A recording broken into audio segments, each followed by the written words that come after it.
Hello students, this is Tagore Bal Niketan Public School. Today we will study class 8th science chapter 12 friction. So students, we have just discussed about the force and laws of motion as well as pressure. So today we will discuss the friction. It is also a force which is known as force of friction. Friction एक force ही है जो आपके force वाले chapter में से ही एक another topic निकल के आया है जिसको हम फोर्स ऑफ फ्रिक्शन के नाम से जानते हैं या सिंपल फ्रिक्शन के नाम से जानते हैं। फ्रिक्शन एक्चुअल में होता क्या है, देखो आपने अक्सर देखा होगा जब आप एक सरफेस पे मान लो धरती पे, ग्राउंड पे या फर्श पे कहीं पे भी एक बॉल को ऐसे रिड़का देते हो, फेंक देते हो, जैसे ये यहाँ पे बॉल चल रही है तो कुछ देर बाद ये रेस्ट में आ जाती है बॉल, मतलब रुक जाती है चलते चलते हुए, फिर बाद में लास्ट में रुक जाती है। ऐसे क्यों होता है? इस बॉल को यहाँ से फेंका, ये यहाँ पे टकराई, उसके बाद घूमती चली गई, चलने के बाद यहाँ पे जाके रुक गई। क्यों रुकी? ऐसा क्या हुआ कि ये रुक गई? Because of the friction force. जो फोर्स इस सरफेस, जिस सरफेस के ऊपर ये बॉल चल रही थी, उस सरफेस ने इस बॉल के ऊपर फोर्स लगाई रोकने के लिए। मतलब ये बॉल आगे की ओर बढ़ रही है और फिर ये रुक रही है, तो यहाँ से ये प्रूव होता है कि फ्रिक्शन की फोर्स इससे अपोजिट डायरेक्शन में लग रही होगी, इधर की तरफ लग रही होगी। तो फ्रिक्शन क्या है? The force acting along the two surfaces in contact. जब दो सरफेस आपस में कॉन्टैक्ट पे हों, ये कॉन्टैक्ट बन रहा है देखिए, और इनके बीच में एक फोर्स लगती है जो मोशन को अपोज करती है। देखिए, the force acting along the two surfaces in contact which oppose the motion, जो मोशन को अपोज करती है, रोकती है, रोकथाम करती है, जिसकी वजह से ये बॉल चलने से रुक जाती है। इसी हम फोर्स को फ्रिक्शन फोर्स बोलते हैं। ठीक है, फ्रिक्शन एक नेसेसरी इविल है, जरूरी है फ्रिक्शन। और जो डायरेक्शन होती है फ्रिक्शन की वो ऑलवेज उसके मोशन के अपोजिट होती है। जिस तरफ ऑब्जेक्ट का मोशन हो रहा होगा उसके अपोजिट हमेशा फ्रिक्शन होगा। फ्रिक्शन की डायरेक्शन ही अपोजिट होती है हमेशा, जिस तरफ बॉडी चलेगी उससे उल्टा फ्रिक्शन की फोर्स होगी। तो ये होती है डायरेक्शन ऑफ फ्रिक्शन। कॉज क्या है फ्रिक्शन का? फ्रिक्शन का कॉज होता है सरफेस, ये सरफेस और बॉडी की शेप। जितना रफ सरफेस होगा, मान लीजिए मैं आपको एग्जांपल देता हूँ, हमारे पास तीन सरफेस है, ये दो सरफेस है, चलो लेट करते हैं। एक ऐसा सरफेस है जिस पे ऊपर ऑयल गिराया हुआ है, जैसे फर्श है और फर्श के ऊपर ऑयल गिराया हुआ है फ्लोर के ऊपर। ठीक है, एक सिंपल हमारे पास सड़क है, रोड है।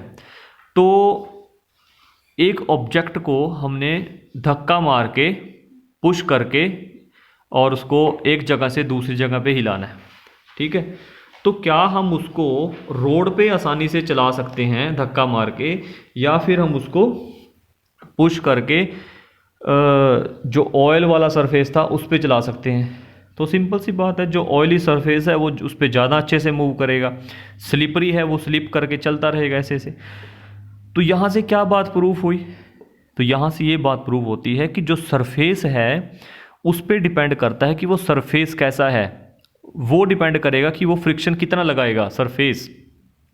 अगर सरफेस ऊंचा नीचा हुआ, उबड़ खाबड़ रास्ता हुआ, तो फ्रिक्शन ज़्यादा लगाएगा। अगर वो बिल्कुल प्लेन हुआ, स्मूथ हुआ, स्लिपरी हुआ, तो वहाँ पे फ्रिक्शन कम हो जाना है। तो हमें दोनों चीज़ों की ज़रूरत पड़ती है, फ्रिक्शन वाले सरफेस की भी और फ्रिक्शन लेस सरफेस की भी। कई जगह पे हम फ्रिक्शन लगाएंगे, कई जगह पे फ्रिक्शन को रिड्यूस करेंगे, वो बताएंगे, अभी बात करते हैं उसके बारे में।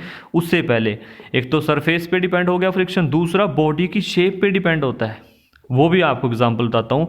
मान लीजिए सरफेस एक जैसे ही है हमारे पास, लेट करते हैं रोड है। ठीक है, रोड पे हमने एक तो हमारे पास है जैसे टीवी का बॉक्स होता है, ऐसी शेप का एक कोई बॉक्स, बड़ा बॉक्स लकड़ी का, और एक हमारे पास कोई बॉल है, बड़ी बॉल, भारी सी ऐसी बॉल। ठीक है, दोनों को हमने रोड पे मूव करवाना है। किसको आसानी से मूव करवा सकते हैं? धक्का मार के। तो सिंपल सी बात है, ऐसी बॉल को आसानी से मूव करवा पाएंगे क्योंकि ये राउंड है, ये रोटेट कर देगी अच्छे से। उसको हमें धक्का मार के स्लिप करवा के ले जाना पड़ेगा। तो यहाँ से क्या शो होता है कि ऑब्जेक्ट की शेप के ऊपर भी डिपेंड करता है फ्रिक्शन, कि ऑब्जेक्ट की शेप कैसी है। अगर ऑब्जेक्ट के बीच और सरफेस के बीच पकड़ ज़्यादा है तो वहाँ पे फ्रिक्शन भी ज़्यादा होगा। अगर पकड़ कम है मीन्स वो रोटेट कर सकता है, उसके ऊपर घूम सकता है, चल सकता है आसानी से, तो वहाँ पे फ्रिक्शन कम है। ठीक है, ये फ्रिक्शन का मेनली कॉज है। उसके बाद मैं बात कर रहा था आपको कि फ्रिक्शन जो है कई जगह पे घटाने और कई जगह पे बढ़ाने की ज़रूरत क्यों पड़ती है। ठीक है, वो बात करते हैं। देखिए, वो आ जाएगा फ्रिक्शन अननेसेसरी ईविल में। फ्रिक्शन अननेसेसरी ईविल हमारा जो है थर्ड टॉपिक है। उससे पहले एक छोटा सा पार्ट और है जो टाइप्स ऑफ फ्रिक्शन के नाम से है, स्टैटिक फ्रिक्शन, स्लाइडिंग फ्रिक्शन और रोलिंग फ्रिक्शन। ये बड़ा इजी है, फ्रिक्शन तो फ्रिक्शन ही है, बट जब स्टैटिक हो, जब खड़ा हुआ फ्रिक्शन हो, मतलब कि जब ऑब्जेक्ट खड़ा है, आप फोर्स लगा रहे हैं तो वो ऑब्जेक्ट हिल नहीं रहा, इट मीन्स वो अपोजिट डायरेक्शन में फोर्स लग रही है। जैसे कार खड़ी है, कार को धक्का मार रहे हैं, धक्का इतना पर्याप्त नहीं है कि हम इस कार को मूव करवा पाएँ, इसका मतलब इसके टायर जो हैं वो भारी हैं, इसमें ज़्यादा वजन है, इस ऑब्जेक्ट पे डिपेंड कर रहा है। ठीक है, तो ऐसे फ्रिक्शन को बोलेंगे स्टैटिक फ्रिक्शन। एक होगा स्लाइडिंग फ्रिक्शन, जो स्लाइड करते हुए फ्रिक्शन लगता है, जो फोर्स स्लाइड करते हुए लगती है दो सरफेसिस के बीच में, उसको स्लाइडिंग फ्रिक्शन के नाम से जानते हैं। एक होता है रोलिंग फ्रिक्शन, जब कोई बॉडी जैसे व्हील होते हैं, टायर होते हैं, ठीक है, या बॉल बेरिंग होता है, जब वो रोल करता है, रोलिंग करता है, घूमता है, तब ऐसे मोशन में जो फ्रिक्शन लगता है उसको रोलिंग फ्रिक्शन के नाम से जानते हैं। सो इम्पोर्टेंट पार्ट ये है कि फ्रिक्शन एक नेसेसरी ईविल क्यों है। फ्रिक्शन एक नेसेसरी ईविल ऐसे है कि जब फ्रिक्शन की वजह से ही हमारे जूते घसते हैं, फ्रिक्शन की वजह से टायर घसते हैं, फ्रिक्शन की वजह से मशीनों के पार्ट घसते हैं, फ्रिक्शन की वजह से हीट जनरेट होती है मशीनों के पार्ट में और वो डैमेज भी हो जाते हैं, फ्रिक्शन की वजह से ही मोशन जो है वो रुक जाता है, कम हो जाता है, स्लो हो जाता है। ये एक नेसेसरी ईविल है, मतलब ये डिसएडवांटेजेस कह सकते हो आप। ईविल है ये, ईविल। नेसेसिटी क्या है इसकी, ज़रूरत कहाँ पे पड़ती है फ्रिक्शन की। देखो ध्यान से सुनिएगा, जब हम ग्राउंड पे चलते हैं तो अगर फ्रिक्शन लेस सरफेस हुआ, मतलब चिकनाहट भरा सरफेस हुआ, तो हम फिसल जाएंगे, गिर जाएंगे, तो हमें वहाँ पे फ्रिक्शन की ज़्यादा ज़रूरत पड़ती है। ठीक है, ऐसे ही पेपर पे लिखते हुए अगर वो फ्रिक्शन लेस सरफेस हुआ, बिल्कुल फ्रिक्शन नहीं हुआ, तो मतलब कि वहाँ पे बिल्कुल प्लेन हुआ वो चीज़, तो वहाँ पे हम लिख नहीं पाएंगे। ऑयली हुआ उसके ऊपर लिख नहीं पाएंगे, हमें लिखने के लिए फ्रिक्शनल सरफेस की ज़रूरत होती है। ठीक है, या फिर हमें मान लो मैच स्टिक को रब करना है, माचिस की तीली को जलाना है, ठीक है, तो वो भी किसकी वजह से जलेगी, फ्रिक्शन की वजह से। जब उसमें घर्षण होगा, रगड़ लगेगी एक दूसरे के ऊपर, तभी वो जलेगी। जो कार के, ट्रक्स के ब्रेक्स काम करते हैं वो भी फ्रिक्शन पे काम करते हैं।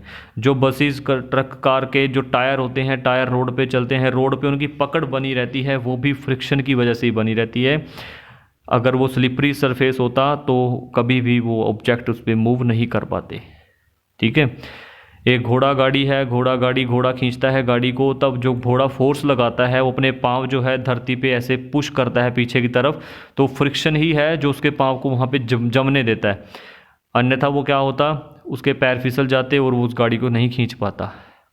ठीक है, तो ऐसी जगह पे हमें फ्रिक्शन की बहुत ज़रूरत पड़ती है। कई जगह पे हमें फ्रिक्शन लेस सरफेस की ज़रूरत पड़ती है, मतलब जहाँ पे हमें फ्रिक्शन को बिल्कुल रिड्यूस करवाना पड़ता है, वो भी हम करते हैं। उसके तरीके होते हैं, कैसे, ऑयल लगा के, ग्रीस लगा के, या बॉल बेरिंग को यूज़ करके, बहुत सी ऐसी चीज़ें होती हैं जिनको यूज़ करके फ्रिक्शन लेस कर दिया जाता है सरफेस को। जैसे एक टायर घूमता है एक्सल पे, और जिस एक्सल पे, मान लीजिए ये एक्सल है और इस एक्सल पे एक टायर लगा हुआ ऊपर, उस टायर को घूमने के लिए अगर वो घूमेगा इसके ऊपर, इस एक्सल के ऊपर, तो ये एक्सल जो है वो गर्म हो जाएगा, कट फट जाएगा, नुकसान हो जाएगा, हीट जनरेट होगी।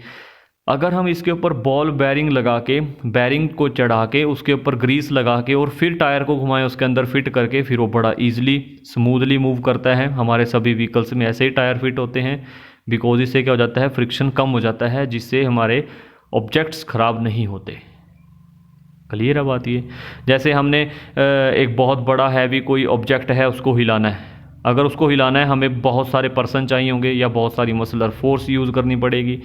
अगर हम उसी ऑब्जेक्ट के नीचे टायर लगा लें, छोटे छोटे टायर लगा दें, बेरिंग लगा दें, तो उसको मूव कराना ईजी हो जाता है, क्योंकि उसने क्या किया, फ्रिक्शन को रिड्यूस कर दिया, शेप बदल गई ऑब्जेक्ट की। तो ये ऐसे ऑब्जेक्ट्स जिनको हमें मूव करवाने के लिए काफ़ी फोर्स लगानी पड़े, उन ऑब्जेक्ट्स पे हम टायर वगैरह फिट कर देते हैं, बेरिंग फिट कर देते हैं। आपके घरों में काफ़ी हैवी अलमीराज होती हैं, बड़ी पेटियाँ होती हैं भारी भारी, जिनके नीचे हम टायर लगवा के रखते हैं ताकि फ्रिक्शन घटा रहे और हम उन ऑब्जेक्ट्स को अच्छे से मूव करवा सकें। ठीक है, ऐसे काफ़ी एग्जांपल दिए हुए हैं आपकी बुक में, एक बार रीड कीजिएगा तो अच्छे से समझ आ जाएंगे सभी। ठीक है, सो आज की वीडियो में हम यही करते हैं। नेक्स्ट वीडियो में हमने देखो फ्रिक्शन ए नेसेसरी इविल पढ़ा कि ज़रूरी भी है, नुकसानदायक भी है। रिड्यूसिंग फ्रिक्शन का भी पढ़ लिया हमने कि फ्रिक्शन को कैसे रिड्यूस कर सकते हैं, कैसे कैसे कर सकते हैं। पॉलिश करके कर सकते हैं, लुब्रिकेट करके, ग्रीस करके कर सकते हैं। ठीक है, कुछ स्पेशल शेप्स होती हैं बॉडी की, जैसे स्ट्रीमलाइन तिखी शेप होती है, उसको यूज़ करके भी फ्रिक्शन घटाया जा सकता है। बॉल बेरिंग को यूज़ करके, बेरिंग जो होते हैं उनको यूज़ करके घटाया जा सकता है। ठीक है, फ्रिक्शन को इंक्रीज़ कैसे करते हैं ये हम नेक्स्ट वीडियो में पढ़ेंगे। साथ में इसका थोड़ा सा एक्सरसाइज पार्ट है वो भी पढ़ेंगे। Okay, thank you.